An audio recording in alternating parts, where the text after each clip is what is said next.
Uma boa noite a todos, sejam todos muito bem-vindos à nossa casa Cantinho de Jesus. Hoje, sexta-feira, dia 17, reunião de tratamento de saúde, dando boas-vindas aos encarnados, desencarnados, a todos que estão online. Nessa primeira parte, nós vamos dar continuidade à obra Justiça Divina, dentro do capítulo 35, onde o benfeitor Emmanuel traz o título Palavras de Esperança. Palavras de Esperança. E essa obra, ela foi fruto de um trabalho que foi desenvolvido na cidade de Uberaba, na Casa Espírita, onde Francisco Cândido Xavier, no ano de 1961, se encontrava, nas reuniões públicas que aconteciam na mesma.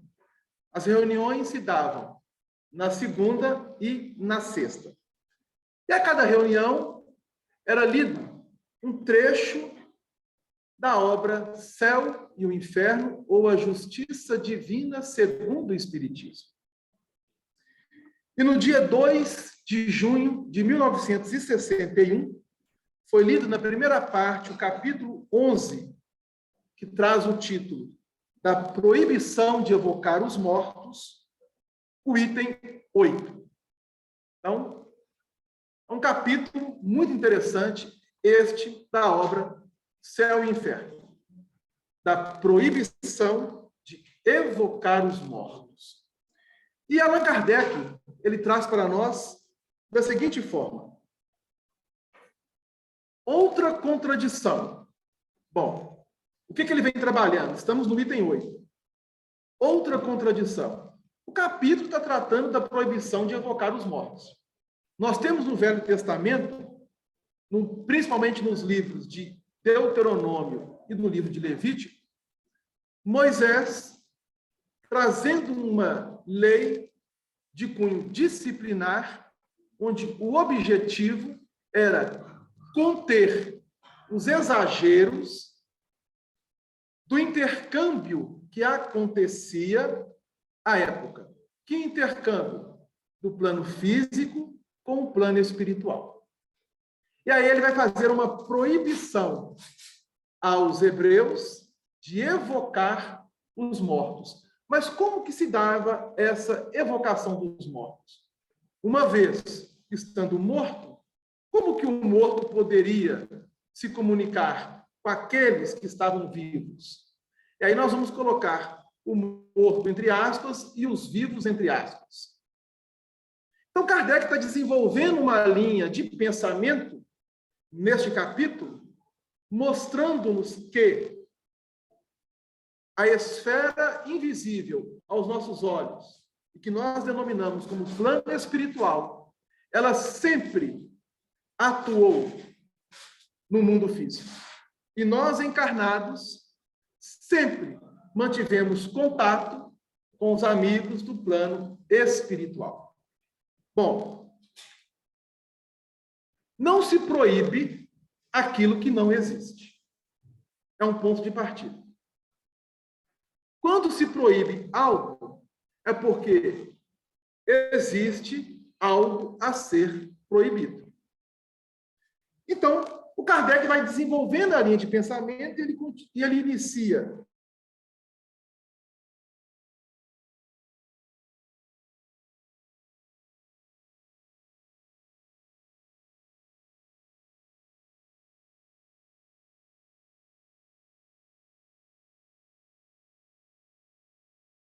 dos mortos, foi, pois, a sua proibição teria sido inútil.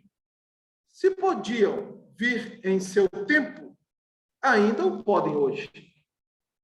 Então, se há 3.600 anos atrás, mais ou menos, Moisés faz essa proibição, e lá já havia a comunicabilidade dos espíritos desencarnados com os encarnados, por que não podem acontecer nos dias atuais?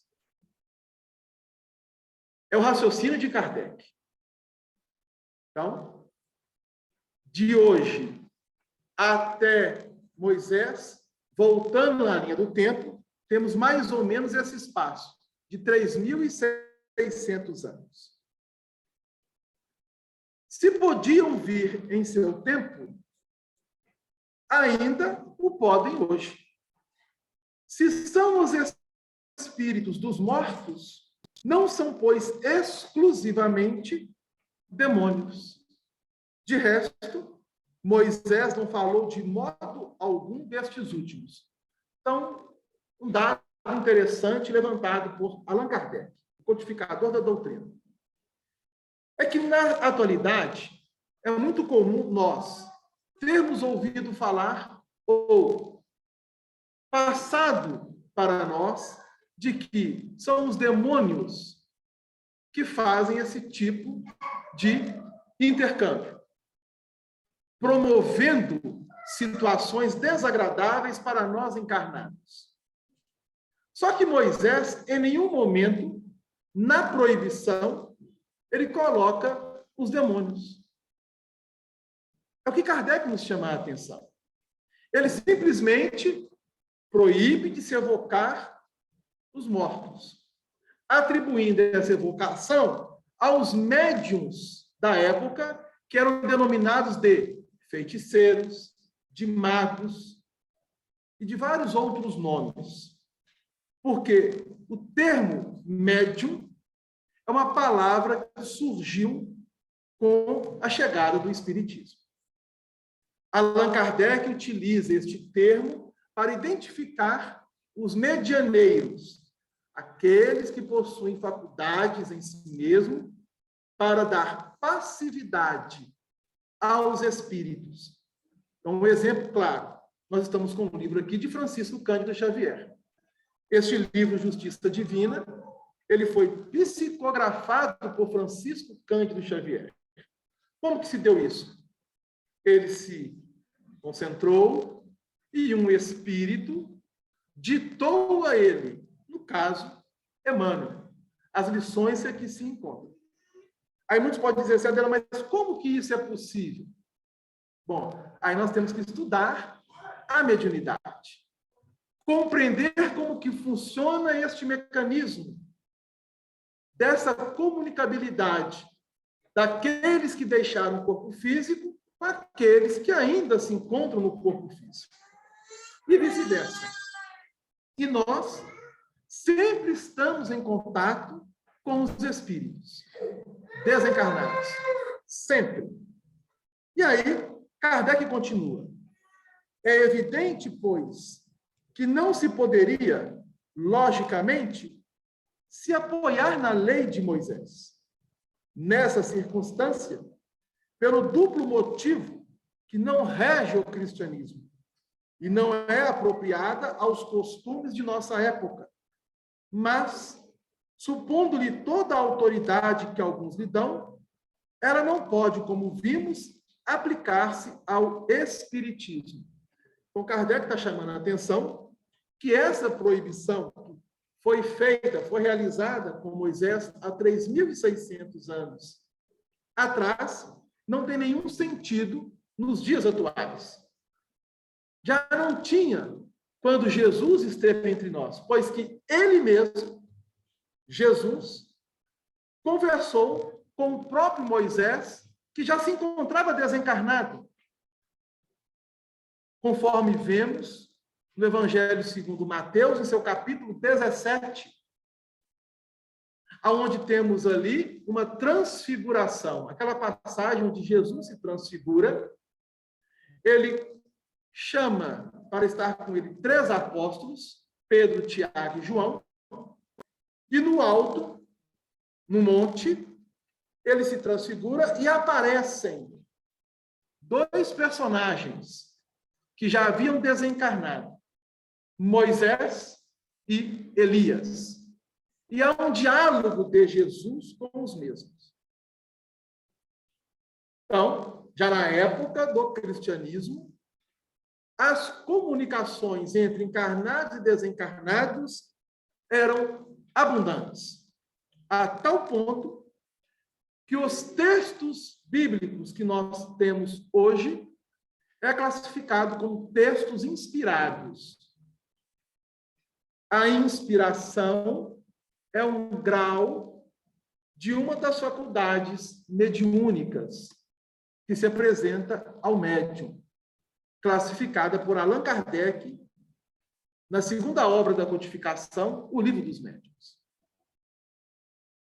Moisés, é verdade, compreende o interrogatório dos mortos na sua proibição. O que Kardec está dizendo? Que Moisés, ele compreendia essa comunicabilidade. Então, nós vamos relembrar que ele fora criado pela filha do faraó e levado aos templos iniciáticos dos egípcios. Lá, ele se formou da filosofia egípcia. E os egípcios, como sabemos, eles tinham, entre os iniciados, essa forma de interrogar aqueles que haviam desencarnados. Então, Moisés sabia, ele compreendia. Mas acontece que, à sua época, a forma como vinha sendo evocado os mortos não era uma forma adequada, pois que nós, espíritos imperfeitos, vamos buscar informações que não é lícito que nós o saibamos. Aliás, ainda nos dias atuais, existe, vamos colocar aqui uma palavra, este comércio na comunicabilidade dos espíritos conosco. Foi por isso que Moisés proibiu. Mas não é senão de um modo secundário. E como acessório das práticas de feitiçaria. A própria palavra interrogar, posta ao lado dos adivinhadores e dos augúrios eram também uma espécie de médiuns. Prova que, entre os hebreus, as evocações eram um meio de adivinhação. Na Grécia, nós tínhamos os oráculos, onde se dirigiam até eles para saber, para conhecer algo relacionado ao futuro. Quem eram os oráculos? Eram pessoas como nós, portadores de mediunidade, que entravam num transe mediúnico e o espírito, por intermédio daquele que estava no transe, dava as informações. Em Roma, nós também tínhamos as pitonisas, e assim, em todas as épocas da humanidade. Só que hoje, nós entendemos como os médiuns, aqueles que vão dar essa passividade. E muitos podem dizer assim, será que eu sou médium? Será que eu não sou médium? No livro dos médiuns, que é a segunda obra da codificação, Kardec classifica que todos nós somos médiuns, em graus diferentes, diversificados. E aí temos uma classificação geral, os médiuns ostensivos e os médiuns não ostensivos. Quem são os médiuns ostensivos? Aqueles em que a faculdade vai se materializar, vai se mostrar de forma visível, patente. Exemplo, através da psicografia, da psicofonia. E o médium não ostensivo, ele tem um grau de sensibilidade de acordo com a sua proposta reencarnatória, através de inspiração, de intuição. Mas todos somos médium, porque a mediunidade ela é inerente ao espírito. Estando o espírito encarnado ou desencarnado, ela é um sentido que está sendo trabalhado na intimidade do espírito. E chegaremos um dia que ela fará parte, assim como a visão, a audição, o tato, o paladar, o olfato. São os nossos 5 sentidos físicos. esses 5 sentidos físicos, nós entramos em contato com o mundo externo. E através deste contato, nós mantemos uma relação de comunicação. A mediunidade também, da mesma forma.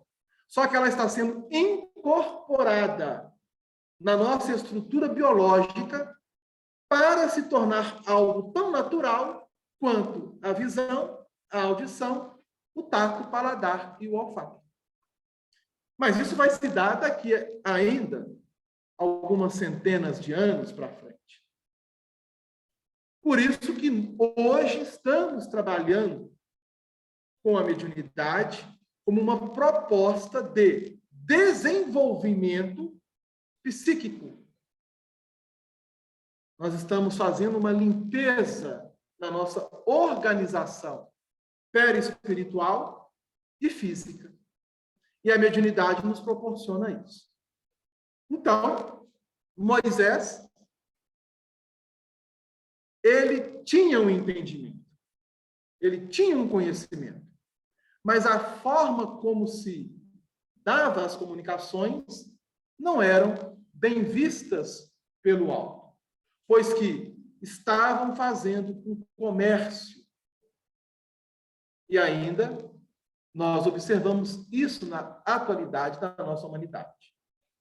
Então, existe um capítulo no Evangelho segundo o Espiritismo, é o capítulo 25, onde Allan Kardec trabalha conosco.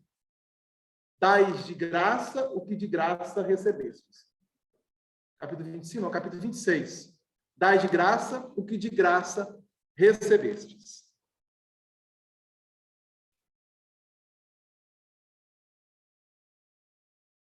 Ora, os espíritas, vamos falando agora para nós, não evocam os mortos para deles obterem revelações ilícitas, mas para deles receberem sábios conselhos e proporcionarem alívio àqueles que sofrem.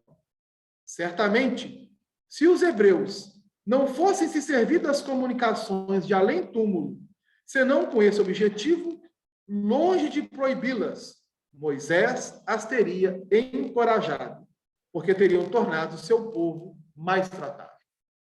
Então, se à época Moisés proibiu, é porque havia um objetivo nisso.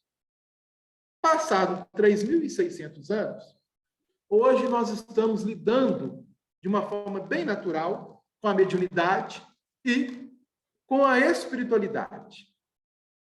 Porque os espíritos estão sempre ao nosso lado. Sempre.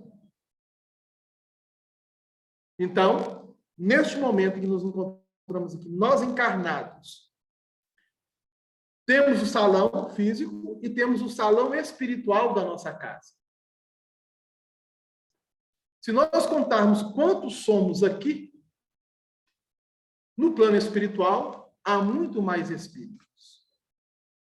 Segundo a espiritualidade, para cada encarnado que entra naquela porta física da casa, chegam 10 desencarnados.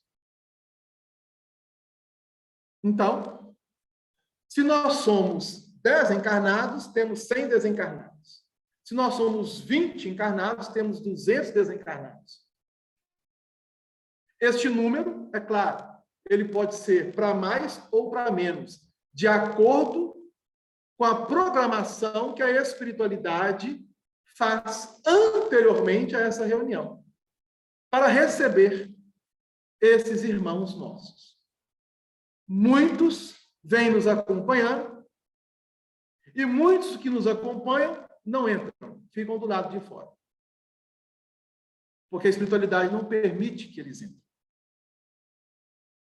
Ah, Delano, e o que entra? O que vai ser feito com ele? Bom, ele vai receber o esclarecimento de entender que não tem mais o corpo físico e que necessita agora adaptar-se à sua nova condição de vida, no plano espiritual.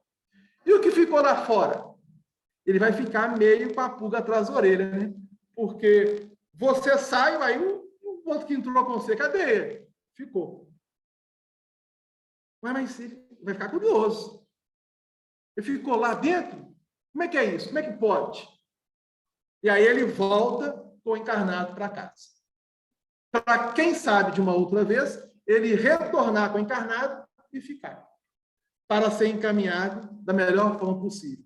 Então, não precisam se preocupar em chegar em casa e achar que nós estamos sozinhos, porque nós não estamos. Há espíritos sempre ao nosso lado. Espíritos bons e espíritos não tão bons. Ah, Delano, como é que eu vou identificar se o espírito é bom ou se o espírito não é bom? Basta observar a forma como você pensa, a forma como você fala e a forma como você vem agindo no seu dia a dia. Porque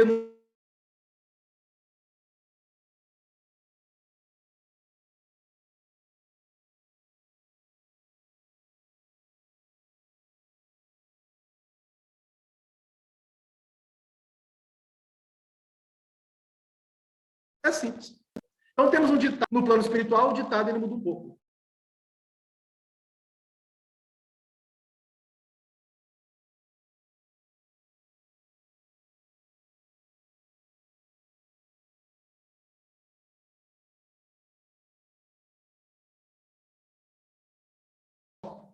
E aí, o fazer um conforto muito grande no título Palavras de Esperança.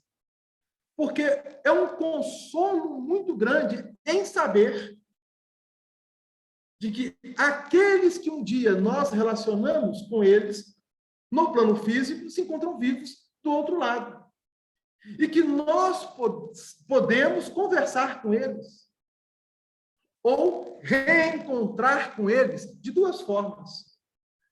Aí muitos podem pensar assim, nossa, eu tenho que desencarnar para reencontrar com o fulano Beltrano? Não.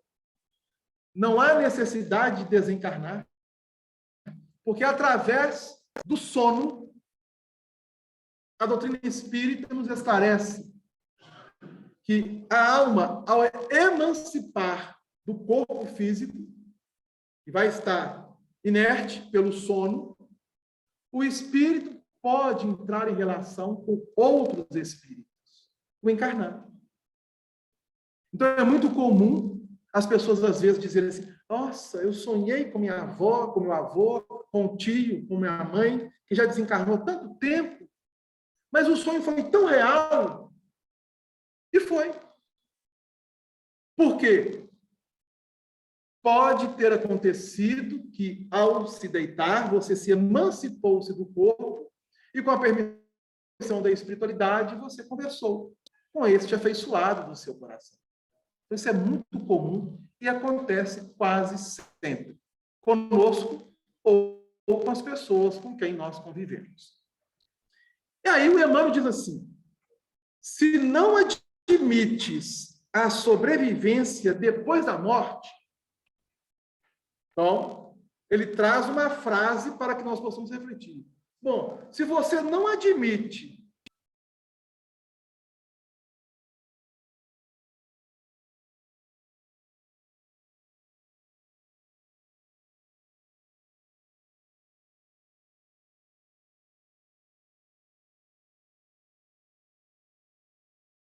que viram partir, que perderam seus entes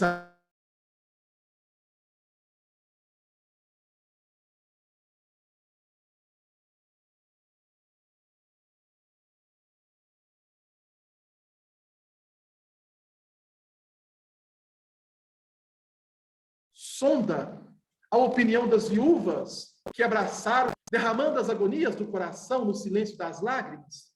Informa-te com os homens sensíveis que sustentaram os braços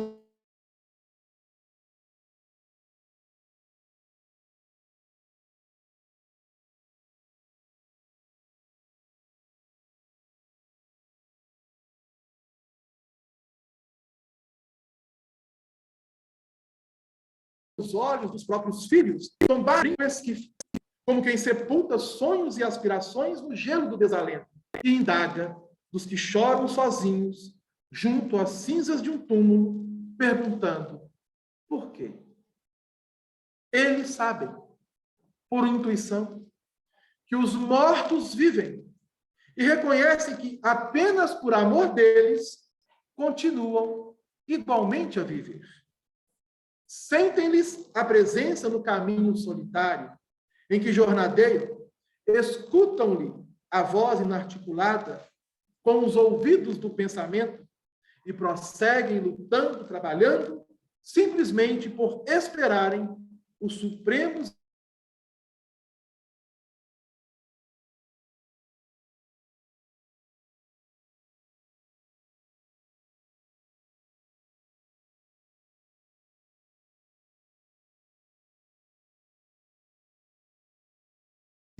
eu posso reencontrar com o afeiçoado do meu coração, abraçar, conversar. Olha que consolo. Se um dia tiveres fome de maior esperança, não temas. Assim, rogar a inspiração e a assistência dos corações amados que te precederam na grande viagem. Estarão contigo a sustentarem-te as energias nas tarefas humanas, quais estrelas no céu noturno da saudade, a fim de que saibas aguardar pacientemente as luzes da alva. Busca-lhes o clarão de amor nas asas da prece. E se nos tempos veneráveis do cristianismo alguém te fala de Moisés, reprimindo as invocações abusivas de um povo desesperado, lembra-te de Jesus. Ao regressar do sepulcro, para a intimidade dos amigos desfalecentes, exclamando em transporte de júbilo. Então, Jesus, ao ser crucificado, retorna 3 dias depois, reaparecendo aos apóstolos, aos discípulos, reafirmando a continuidade da vida, a imortalidade da alma. E quando ele, então, aproxima dos mesmos, e todos o vendo, ele simplesmente fala: a paz seja convosco. Então, este é o grande trabalho que nós devemos realizar em nós mesmos. Mantermos a paz. E essa paz ir gradativamente nos fortalecendo a cada dia. De saber que se hoje eu me encontro aqui, é porque há um objetivo. Nós não estamos aqui por acaso. Não somente na casa espírita, mas em nossa atual existência. Há um objetivo. E aqueles que nos precederam, eles não estão mortos, estão vivos.